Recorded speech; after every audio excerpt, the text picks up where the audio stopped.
بسم اللہ الرحمن الرحیم، السلام علیکم، میں شجیع اللہ فراست، آپ دیکھ رہے ہیں نیشنل اور انٹرنیشنل نیوز پر مشتمل 4 ٹی وی کا خصوصی خبرنامہ دنیا بھر سے، یعنی خبریں آپ کی نظر سے۔ ایران اور امریکہ کے درمیان قیدیوں کے تبادلے کی ڈیل ہو گئی ہے۔ اس ڈیل کے تحت ایران کے $6 بلین جو فریز کیے ہوئے تھے مل گئے ہیں۔ اس کے علاوہ انڈین پارلیمنٹ کا ایک اہم سیشن شروع ہوا ہے اور اس سیشن کے دوران پہلے دن پارلیمنٹ کے اب تک کے 75 سال کے سفر پر بحث ہوئی اور ایک دن بعد یعنی منگل کو پارلیمنٹ نئی عمارت میں شفٹ ہوگی۔ اس خبر کے تمام پہلوؤں کی بات کریں گے۔ سب سے پہلے head lines.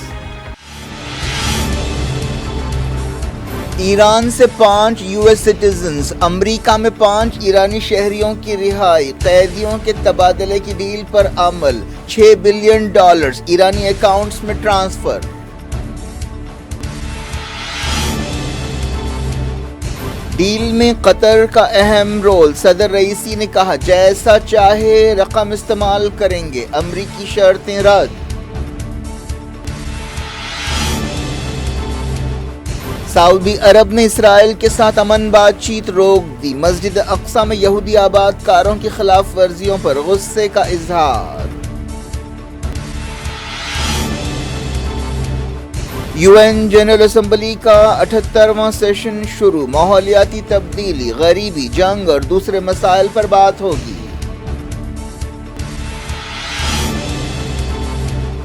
Zelensky general assembly سے خطاب میں مزید مدد مانگیں گے، یوکرین نے کہا جوابی حملوں کے بعد سے 300 اسکوائر کلومیٹر کے علاقے کو آزاد کرایا۔ غیر قانونی امیگریشن کو روکنے کے لیے سخت قدم اٹھائیں، برطانیہ کی لیبر پارٹی نے کیا مطالبہ، اپوزیشن لیڈر کی یوروپول سے بات چیت۔ پارلیمنٹ منگل کو نئی عمارت میں شفٹ ہوگی، مودی نے کہا وقت کے ساتھ پارلیمنٹ پر بھروسہ بڑھا ہے، 75 سالہ سفر پر بحث۔ یورپی پارلیمنٹ میں انڈیا کی مذمت پر ڈی ایم کے لیڈر کے بیان پر ہنگامہ، اسد اویسی نے کہا سڑکوں پر انصاف کرنے دیں گے تو پارلیمنٹ کے ساتھ ناانصافی ہوگی۔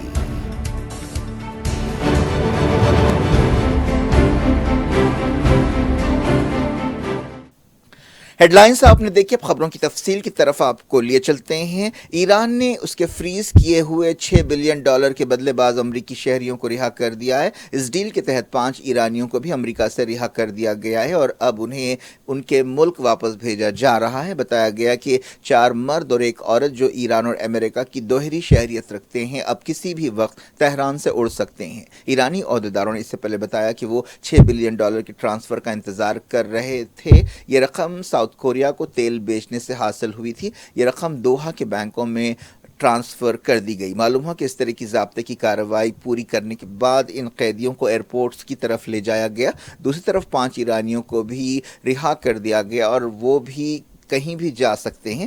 قطر نے یہ ڈیل کرانے میں اہم رول ادا کیا ہے۔ امریکی صدر جو بائیڈن لمبے عرصے سے اس طرح کی ڈیل پر زور دے رہے تھے۔ دوسری طرف سابق امریکی صدر ڈونلڈ ٹرمپ اور بعض ریپبلکن لیڈرز نے اس ڈیل پر تنقید کی ہے۔ ایران کی مذہبی حکومت کے مخالفین بھی اس ڈیل سے ناراض ہیں۔ ان کا کہنا ہے کہ اس سے ایران کی مذہبی حکومت کے حوصلے بڑھیں گے اور وہ مزید لوگوں کو گرفتار کرے گی۔ اس سلسلے میں سب سے پہلے 10 اگست کو ایک ڈیل کا اعلان کیا گیا تھا۔ اس دوران ایک عہدیدار نے بتایا کہ امریکہ میں جن 5 ایرانیوں کو رہا کیا گیا ہے ان میں سے صرف 2 ایران واپس ہوں گے، ایک کو تیسرے ملک میں شفٹ کیا جائے گا، جبکہ 2 نے کہا ہے کہ وہ امریکہ میں ہی رہنا چاہتے ہیں جو پہلے بھی وہاں رہتے تھے۔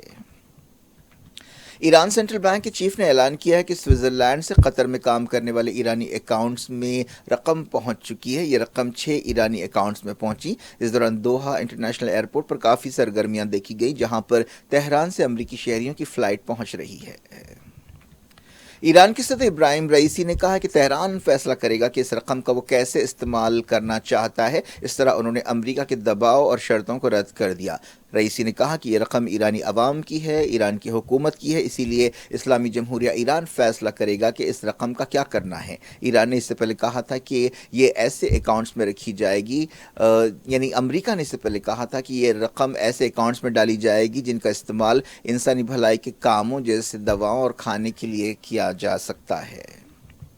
قطر نے کہا کہ اس نے اس ڈیل کے لیے کافی محنت کی ہے۔ یونائیٹڈ نیشنز میں قطر کے سابق نمائندے ناصر بن حماد الخلیفہ نے کہا کہ یہ نتیجہ دونوں ملکوں کے لیے بہتر ہے۔ اس سے پہلے ایرانی وزارت خارجہ کے ترجمان ناصر کنانی نے کنفرم کیا تھا کہ پیر کو قیدیوں کا تبادلہ مکمل ہو جائے گا۔ اس دوران بتایا گیا کہ رہا کیے گئے 5 امریکی شہریوں کی صحت اچھی ہے۔ ایک رپورٹ میں کہا گیا کہ سعودی عرب نے اسرائیل کے ساتھ امن بات چیت روک دی ہے۔ امریکہ کی بائیڈن حکومت ایڑی چوٹی کا زور لگا رہی ہے کہ سعودی عرب اسرائیل کے ساتھ معمول کے تعلقات قائم کرے۔ اس سلسلے میں کئی دنوں سے بات چیت بھی ہو رہی ہے۔ اسرائیلی وزیر اعظم کے دفتر کے عہدیدار نے بتایا کہ سعودی عرب نے بات چیت روک دی ہے۔ ریاض نے امریکہ کے ذریعے اس فیصلے سے اسرائیل کو واقف کرایا۔ معلوم ہوا کہ فلسطینیوں کے ساتھ تعلقات کے سوال پر بعض اختلافات پیدا ہوئے ہیں۔ اس بارے میں اور تفصیلات کا انتظار ہے۔ اسرائیلی میڈیا میں بھی کنفرم کیا گیا کہ سعودی عرب نے امن سمجھوتے کے بارے میں بات چیت روک دی ہے۔ معلوم ہے کہ سعودی عرب نے بنجمن نتن یاہو کے بعض کٹر وزیروں پر تنقید کرتے ہوئے یہ فیصلہ کیا۔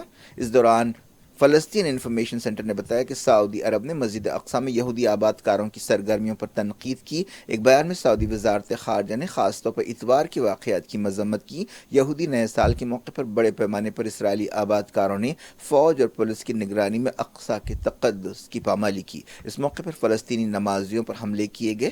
سعودی عرب کی وزارت خارجہ نے کہا کہ یہ عالمی قانون اور سمجھوتوں کی خلاف ورزی ہے اور مسلم امت سے چھیڑ خانی ہے۔ مغربی کنارے کے نابلس کے ایک ٹاؤن بیتا پر اسرائیل کے حملے میں 66 فلسطینی زخمی ہو گئے۔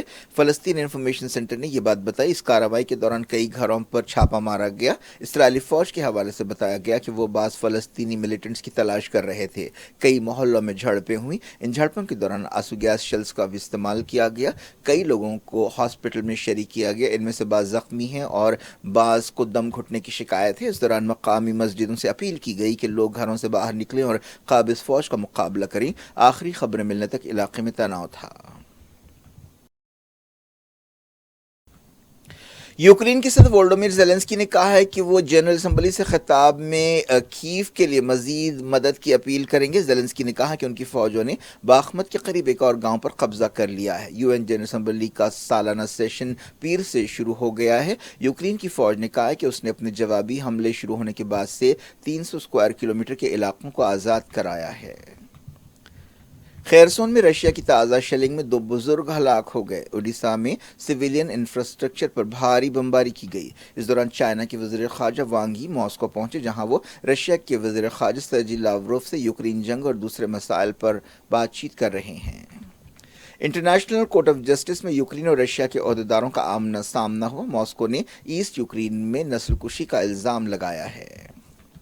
ایسی خبریں ہیں کہ رشیا کے صدر ولادیمیر پوٹین کے حامی چیچن لیڈر کی صحت خراب ہے۔ کریملن کے ترجمان ڈمیٹری پیشکوف نے کہا کہ وہ اس بارے میں کوئی جانکاری نہیں رکھتے۔ سوشل میڈیا پر کہا جا رہا ہے کہ 46 سالہ رمضان قادروف کی طبیعت ٹھیک نہیں ہے۔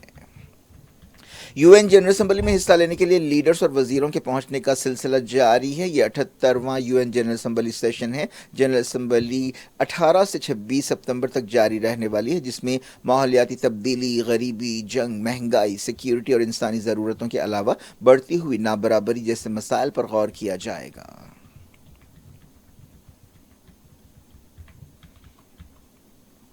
لیبیا کے سیلاب میں مرنے والوں کی تعداد کے تعلق سے الگ الگ خبریں آ رہی ہیں۔ ایک حادثے میں اس دوران گریس کے بعض امدادی کارکنوں کی موت ہو گئی۔ یونائیٹڈ نیشنز کے ادارے نے ہفتے کے دن بتایا تھا کہ لیبیا کے درنا میں 11,300 لوگ ہلاک ہوئے ہیں اور 1,100 لاپتہ ہیں۔ ایسا اندازہ ہے کہ ایک دوسرے مقام پر 170 لوگ ہلاک ہوئے ہیں۔ یہ فیگرز ریڈ کریسنٹ کے حوالے سے جاری کیے گئے ہیں، لیکن بعض ایجنسیوں کی طرف سے کہا گیا کہ یہ تعداد اور زیادہ ہو سکتی ہے۔ پچھلے ہفتے کے سیلاب سے ہزاروں لوگ بے گھر ہوئے ہیں۔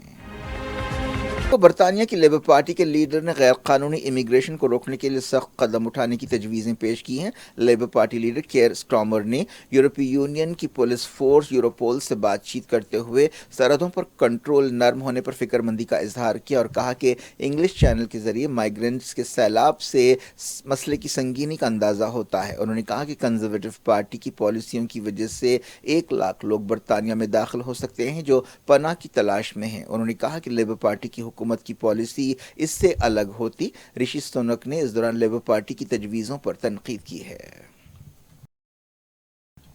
لوٹتے ہیں انڈیا۔ پارلیمنٹ کا خصوصی سیشن وزیر اعظم نریندر مودی کے خطاب سے شروع ہوا، جس میں انہوں نے پارلیمنٹ کے 75 سال کے سفر پر بحث شروع کی۔ اس موقع پر انہوں نے سابق وزیر اعظم پنڈت جواہر لال نہرو اور اٹل بہاری واجپئی کو یاد کیا۔ وزیر اعظم نے کہا کہ عوام کا بڑھتا ہوا بھروسہ اس سفر کی سب سے بڑی کامیابی ہے۔ پارلیمنٹ میں سنویدھان سبھا یعنی دستور ساز اسمبلی سے لے کر پارلیمنٹ کے 75 سال کے سفر کے بارے میں بحث ہوئی۔ مودی نے کہا کہ پارلیمنٹ نے جمہوریت کے کئی اتار چڑھاؤ دیکھے اور وقت کے ساتھ ساتھ پارلیمنٹ پر اعتماد بڑھا۔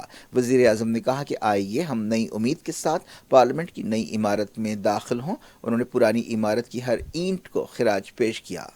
وزیر اعظم نے ارکان پارلیمنٹ سے کہا کہ وہ پارلیمنٹ کے خصوصی سیشن کو زیادہ سے زیادہ وقت دیں۔ لوک سبھا میں اپنی 1 گھنٹے کی تقریر کے دوران مودی نے انڈیا کی جمہوریت کے سفر کو یاد کیا۔ انہوں نے کہا کہ اس تاریخی سفر میں سیشن کے آخری دن ہمیں 7,500 سے زیادہ ارکان پارلیمنٹ کو خراج پیش کرنا چاہیے، جنہوں نے آزادی کے بعد سے اس عمارت میں خدمات انجام دی ہیں۔ پارلیمنٹ منگل کو گنیش چترتھی کے دن نئی عمارت میں شفٹ ہوگی۔ انہوں نے کہا کہ آج ایک موقع ہے کہ ہم اپنے ماضی سے جڑیں، ہم مستقبل کے لیے نئی امید کے ساتھ اس عمارت کو چھوڑ رہے ہیں۔ اس دوران راجیہ سبھا میں بھی پارلیمنٹ کے 75 سال کے سفر پر بحث ہوئی۔ لوک سبھا اسپیکر اوم برلا نے کہا کہ انڈیا G20 کے حالیہ سمٹ کے دوران امن اور صبر کی آواز کی حیثیت سے ابھرا ہے۔ لوک سبھا میں ڈی ایم کے لیڈر اے راجا کے ریمارکس پر ہنگامہ ہوا۔ وزیر پارلیمانی امور پیوش گوئل نے اے راجا کے بیان کو ریکارڈ سے خارج کرنے پر زور دیا۔ راجا نے یورپی پارلیمنٹ میں انڈیا کی مذمت کا مسئلہ اٹھایا تھا، اس پر خوب گڑبڑ ہوئی۔ بی جے پی کے روی شنکر نے ڈی ایم کے لیڈر سے اس بیان کے لیے معافی مانگنے کا مطالبہ کیا۔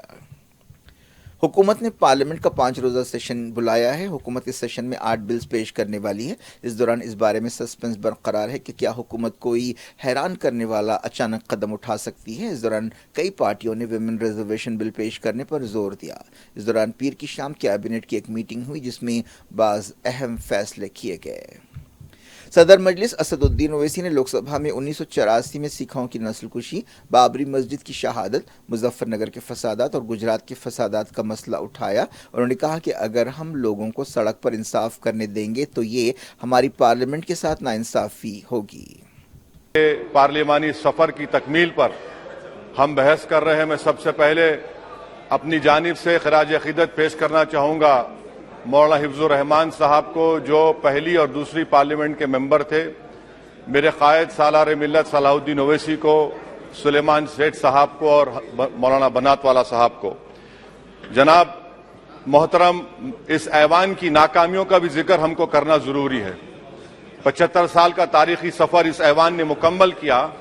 یہ ایوان ایک عمارت نہیں ہے میری نظر میں، یہ ایوان اس وطن عزیز کا ایک دل ہے، جو باہر جو غریب اور مظلوم عوام کی تکلیف کو محسوس کرے، اسی لیے میں اس کو دل کہتا ہوں۔ میں آپ کے سامنے 15 مثالیں پیش کروں گا جہاں پر اس ایوان نے اپنی ناکامی کا ثبوت پیش کیا۔ ایک اس وقت جب دلی کی سڑکوں پر سکھوں کا نسل کشی کی جا رہی تھی، ایک اس وقت جب 6 دسمبر کو بابری مسجد کی شہادت ہوئی، آ رہا ہوں بھاگلپور جس میں ریشم کے کاروبار کو ختم کیا گیا، مسلمانوں کو دفنا دیا اور وہاں پر پھول گوبھی اگنا شروع ہو گئی۔ ایک اس وقت ناکامی ثابت ہوئی جب مظفر نگر اور گجرات میں نسل کشی کی گئی۔ ایک اس وقت سر جب ہم دیکھتے ہیں کہ ممبئی کی سڑکوں پر انسانیت کا ننگا ناچ ہوا۔ ایک اس وقت جب اس ایوان میں ٹاڈا پوٹا کا کالا قانون بنایا گیا، یو اے پی اے کا قانون بنایا گیا، آفسپا کا قانون بنایا گیا جس کو 1 سال کے لیے بنایا گیا تھا، 58 میں ہم 2023 میں آ گئے۔